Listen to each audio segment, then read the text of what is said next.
Hello everyone, আপনি যদি আপনার রিয়্যাক্ট অ্যাপ্লিকেশনের সাথে এরকম কুল অ্যানিমেটেড ব্যাকগ্রাউন্ড অ্যানিমেশন অ্যাড করতে চান, তাহলে আমরা সেটা খুব সহজেই পার্টিকেল জেস দিয়ে করে ফেলতে পারি। তো আমরা আজকের এই ভিডিওতে পার্টিকেল জেস দিয়ে এরকম কিছু কুল অ্যানিমেটেড ব্যাকগ্রাউন্ড অ্যানিমেশন তৈরি করব, এবং এই ভিডিও শেষের দিকে আমি মডিফাইড এবং কাস্টমাইজ কিছু পার্টিকেল জেস অ্যানিমেশন নিয়ে কথা বলবো। তো আমরা যেহেতু পার্টিকেল জেসটাকে আমাদের রিয়াক্ট অ্যাপ্লিকেশনের সাথে ইন্টিগ্রেট করব, তাই আমি সিম্পলি যদি গুগলে গিয়ে লিখে সার্চ দিই পার্টিকেল জেস ইন রিয়াক্ট, আপনাকে হাবে যাবে অনেক কিছু দিতে পারে। আপনি যদি শুধু এনপিএম প্যাকেজগুলো পাইতে চান, তাহলে যে কোনো সার্চের পরে এরকম একটা ক্লোন দিয়ে জাস্ট এনপিএম লিখে দিবেন, তাহলে দেখেন আপনাকে শুধু এখন এনপিএমগুলোই দেখাবে, ঠিক আছে, উল্টাপাল্টা কিছু দেখাবে না। তো আপনি যদি প্রথমে এই ওয়েবসাইটটাতে যান, এখানে দেখতে পারবেন যে এইটা হচ্ছে মোটামুটি ডেপ্রিকেটেড, তো আমরা এইটা ব্যবহার করতে পারবো না। এখানে তারা মেনশন করে দিছে যে ভাই তুমি রিয়াক্ট টিএস পার্টিকেল জেসটা ব্যবহার করো।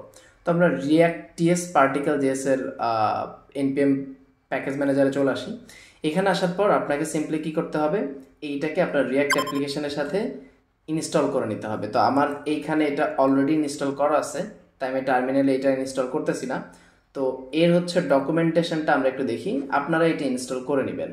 তো এরপরে যদি আমি হচ্ছে একটু নিচের দিকে যাই, তারা বলতেছে যে এখানে এইটাকেও আমাদের ইম্পোর্ট করতে হবে, অর্থাৎ দেখেন লোড ফুলটাকে কিন্তু আমাদের ইম্পোর্ট করতে হবে আবার টিএস পার্টিকেলস থেকে। উপরটা ছিল রিয়াক্ট হাইফেন টিএস পার্টিকেলস, এটা আলাদা একটা প্যাকেজ। তো এইটাকেও আপনার ইনস্টল করে নিতে হবে। এইটাকে ইনস্টল করার জন্য আপনি জাস্ট সিম্পলি আপনার টার্মিনালে এসে npm i তারপরে হচ্ছে টিএস পার্টিকেল লেখে একটা এন্টার দিবেন। আমার এখানে অলরেডি ইনস্টল করা আছে, ঠিক আছে। তো এই দুইটা প্যাকেজ আমাদের লাগবে। এখন আমরা কি করব, একটু নিচের দিকে যদি আমি যাই, এইখানে হচ্ছে দেখতে পাচ্ছি, হ্যাঁ এখানে আমরা যাই হোক একটাকে হচ্ছে আপাতত চেষ্টা করি আমরা হচ্ছে কপি করে নেওয়ার। এইখান থেকে তিনটাকে আমি কপি করে নিয়ে এসে আমাদের অ্যাপ ডট জেস যেখানে আছে এখানে বসাই দিলাম। ইউজ কলব্যাকটা আমি রিয়াক্টের এইখান থেকে কমা দিয়ে ইম্পোর্ট করে ফেলতে পারি, তাহলে এই লাইন আর দরকার নেই, ঠিক আছে। তো এইটা করার পর তারা বলতেছে যে এই ফাংশনটা আমাদেরকে নিতে হবে তাদের এই পার্টিকেলস ইঞ্জিনটাকে করার জন্য। তো এখানে আমরা লোড ফুলটাকে ব্যবহার করে ফেলছি, এবং এইটাকে আমি জাস্ট এইখান থেকে কপি করে নিলাম, ঠিক আছে। ইউজ কল ব্যাক, হ্যাঁ আমাদের এইটা হচ্ছে এখানে কপি করে ফেলছি। কপি করার পর আমরা জাস্ট সিম্পলি কি করব, এই পার্টিকেলস যেই কম্পোনেন্টটা আছে এইটাকে আমরা হচ্ছে কপি করে নিব, ঠিক আছে। তো এইটাকে হচ্ছে আমি কপি করে ফেলি এই পর্যন্ত, ওকে। কপি করার পর আপনি জাস্ট আপনার অ্যাপ ডট জেএসএ আসেন, অ্যাপ ডট জেএসএ এসে নিচে জাস্ট এইটাকে এইভাবে পেস্ট করে দেন। এখন যদি আপনি আপনার লাইফ সাইডে যান, একটা রিলোড দেন, তাহলে দেখেন বুম, আমাদের এখানে এইরকম একটা পার্টিকেল জেস দেখাচ্ছে। এখন আপনি যদি চান যে এই পার্টিকেল জেসটাকে আরেকটু কাস্টমাইজ করে আরো সুন্দর ওয়েতে ব্যবহার করার জন্য, তাহলে আপনি এইখানে আসার পর এই যে অপশনসের ভেতরে যেই অবজেক্টটা আছে এখান থেকে কিন্তু আপনি এগুলো চেঞ্জ করে দিতে পারেন, ঠিক আছে। এই যে কালার এর ভ্যালুটা চেঞ্জ করে দিতে পারেন, ঠিক আছে, রিসাইজ, মানে এখান থেকে আপনি সব কিছুই করতে পারেন। অন ওভার ইনেবল ট্রু করবেন, এরকম আপনি কি অন ওভার করতে চাচ্ছেন নাকি না, এখান থেকে সব কিছু কিন্তু আপনি কি করতে পারেন, আপনি চাইলে আপনার মতো করে কাস্টমাইজ করে নিতে পারেন। এখন আপনি যদি আরও কিছু অসাম কুল জিনিস যদি অ্যানিমেটেড করতে চান, তো সেটার জন্য তারা হচ্ছে এই যে একটা ওয়েবসাইট দিয়ে দিছে যে particleJS.org, এইটাতে আপনি আসবেন। আসার পর এখানে এরকম কিছু প্রিসেট আপনি পাবেন। এই প্রিসেটগুলো যদি দেখেন, আমি যদি এখান থেকে কয়েকটা এখান থেকে দেখাই, ধরেন সাপোজ হচ্ছে আমি এই যে প্যারালাক্স এটা দেখতেছি, তো এটা হচ্ছে এরকম একটা জিনিস। আচ্ছা এইটাও না, আমি অন্যটা ট্রাই করি, শ্যাডো স্নো প্রিসেট এইটা দেখি। আচ্ছা তো এইটা হচ্ছে এইরকম, আমরা এখান থেকে কয়েকটা প্রিসেট ট্রাই করে দেখি। তো এইটা মোটামুটি আমার কাছে মনে হচ্ছে না ভালো আছে, আপনি এখান থেকে ট্রাই করে দেখবেন যেটা আপনার কাছে ভালো লাগে। তো সেটা আপনি সিলেক্ট করার পর এখান থেকে মোড়ে আসবেন, মোড়ে আসার পর এক্সপোর্ট কনফিগ এটাতে ক্লিক করবেন। এটাতে ক্লিক করার পর এখানে আপনি পুরো জেসনটা পেয়ে যাবেন।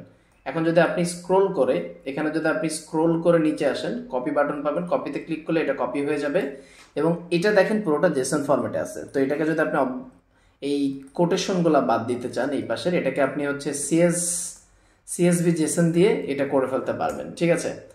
তো এই সিএসভি জেসন এটাতে আসার পর এখানে জাস্ট সিম্পলি আপনি এটা পেস্ট করে দিবেন, তারপর আপনি বিউটিফাইতে দিবেন, বিউটিফাইতে ক্লিক করার পর দেখেন এখানে অটোমেটিকলি এটা তারা বিউটিফাই করে দিচ্ছে। আপনি চাইলে এটা ডাউনলোড করতে পারেন অথবা আপনি এখান থেকে জাস্ট সিলেক্ট করতে পারেন, ঠিক আছে। তো এইটা আমরা হচ্ছে চাইলে এখন একটা কাজ করতে পারি, সেটা হচ্ছে যে আমরা আলাদা একটা পার্টিকেল জেস একটা ব্যবহার করে ফেলি। সেটা হচ্ছে আমাদের এই কম্পোনেন্টে যাই, আমরা কম্পোনেন্টে যাওয়ার পর এখানে আমি হচ্ছে একটা ফাইল ওপেন করি, যেটার নাম হচ্ছে আমি দিলাম পার্টিকেল বিজি, ঠিক আছে। পার্টিকেল বিজি নাম দিলাম। পার্টিকেল বিজি আমরা নাম দেওয়ার পর এখানে আরেকটা আমরা কম্পোনেন্ট খুলে ফেলি, যেটার নাম হচ্ছে পার্টিকেল কনফিগ, ঠিক আছে। এটার মধ্যে আমরা হচ্ছে আমাদের ওই জেসনটাকে রাখবো বা অবজেক্টটাকে রাখবো, ঠিক আছে। তো আমরা হচ্ছে এখন এই পার্টিকেল বিজি যেটা, এইটার মধ্যে একটা কম্পোনেন্ট ক্রিয়েট করে ফেলি, পার্টিকেল বিজি ডট জেএসএক্স। ওকে, তো এখানে যদি আমি আরএসসি দেই, এখানে আমাদের একটা ফাংশন কম্পোনেন্ট ক্রিয়েট হয়ে যাবে এবং এইখানটাতে আমরা হচ্ছে আমাদের এই ফাইলটাকে ইম্পোর্ট করব। তো সেটা করার জন্য আমাদের যে জেসন ফাইলটা আমরা কপি করে নিলাম, সেইটাকে এখানে আমরা একটা ফাইল ক্রিয়েট করে ফেলি, পার্টিকেল কনফিগ ডট জেএস, ঠিক আছে। এটা জাস্ট জেএস নামে আমি করতেছি এবং এইখানে যদি আমি আরএসসি দেই, এরকম কিছু হইলো। এই জিনিসটার আমাদের দরকার নেই, আমরা জাস্ট অবজেক্টটাকে এক্সপোর্ট করবো আর কি, ঠিক আছে। তো এইখান থেকে এটা বাদ দিয়ে দিই, আমাদের আর ফাংশন দরকার নেই, জাস্ট অবজেক্টটাকে আমরা ইম্পোর্ট করব, এক্সপোর্ট করব, ঠিক আছে। তো এইখানে আমরা যে জেসন ফাইলটা নিয়ে আসছি এখান থেকে কপি করে, আমরা যে এখান থেকে জেসন ফাইলটা পাইছি, এই ফাইলটাকে আমরা হচ্ছে যে বিউটিফাই দিয়ে বিউটিফাই করছি। এটা করার পর জাস্ট সিম্পলি আপনি এখানে আসবেন, আসার পর এই অবজেক্টটার জায়গায় আপনারটা বসে এটাকে এক্সপোর্ট করে দিবেন, ঠিক আছে। তো এই কাজটা আমরা করলাম। এখন আমরা যে কোনো ফাইল থেকে এই জেসন ডাটাকে আমরা চাইলে ইম্পোর্ট করে ব্যবহার করতে পারবো, ঠিক আছে। এখানে ইম্পোর্ট ডিরেক্টরির দরকার নেই। আচ্ছা, এখন আমরা যেই কম্পোনেন্টটা তৈরি করলাম এইখানে, এই যে পার্টিকেল বিজি, ঠিক আছে। তো এইখানে এখন আমরা করব কি, আমাদের যে পার্টিকেলের পার্টিকেলসটা আছে, যেটা আমরা রিয়েক্ট পার্টিকেলস থেকে এটাকে আমরা ইম্পোর্ট করে ফেলি, ঠিক আছে।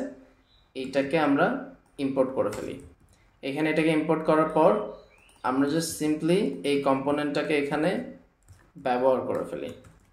ব্যবহার করার পরে এইখানে তারা বলতেছে যে প্যারামস নামে একটা আপনি এখানে প্রপার্টি আপনি পাস করতে পারবেন, যেটার মধ্যে আমরা কি দিব, আমাদের হচ্ছে এই যে পার্টিকেল কনফিগ যেটা আছে না, এইটাকে দিব, ঠিক আছে।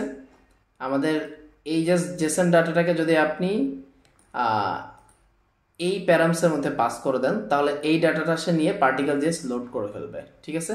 তো আমরা এখানে জাস্ট সিম্পলি এটা পাস করে দিয়ে এটাকে আমরা ইম্পোর্ট করে ফেলি। তো ইম্পোর্ট করে ফেলার পর এখন জাস্ট আমরা কি করব, এই পার্টিকেল জেসটা আমাদের অ্যাপ ডট জেস এর ভেতর থেকে এইটাকে আমি আপাতত কমেন্ট করে রাখি, এইটাকে কমেন্ট করে রাখি, অ্যাপ ডট জেস এর ভেতর থেকে জাস্ট আমাদের কি করতে হবে, এইটাকে ইম্পোর্ট করে নিতে হবে, ঠিক আছে। আমি যদি এটাকে ইম্পোর্ট করি, আমাদের এটা হ্যাঁ ইম্পোর্ট অলরেডি হইছে, particles busy, right, particles busy. Of course আপনাকে এটা বড় হাতের দিতে হবে। আচ্ছা, পার্টিকেলস বিজি আমরা হচ্ছে এখান থেকে এটাকে ইম্পোর্ট করে ফেলি।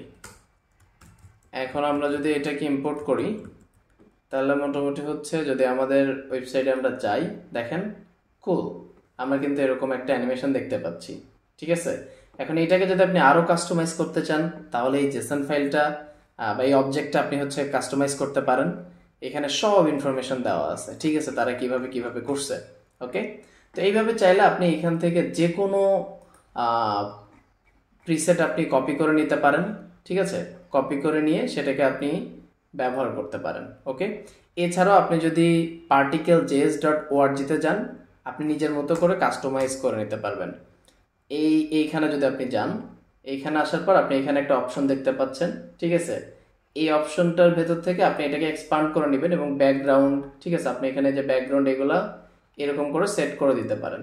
ওকে, আপনার মতো করে এখানে সব কিছু আপনি কাস্টমাইজ করার পরে আপনি হচ্ছে এইটা একদম শেষে আসলে দেখবেন যে হচ্ছে এক্সপোর্ট নামে একটা অপশন আছে।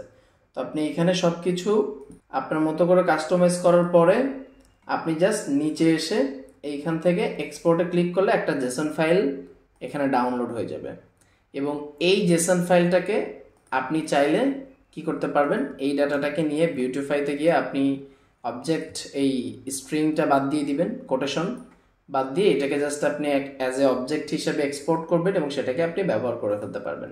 এইটা নিয়ে যদি আপনাদের কোনো ধরনের কোনো কোশ্চেন থাকে আপনি কমেন্টে আমাকে জানাতে পারেন, আমি সেখানে অবশ্যই আপনার কমেন্টে রিপ্লাই করব। দেখা হবে পরবর্তী কোনো একটা ভিডিওতে। Till then take care.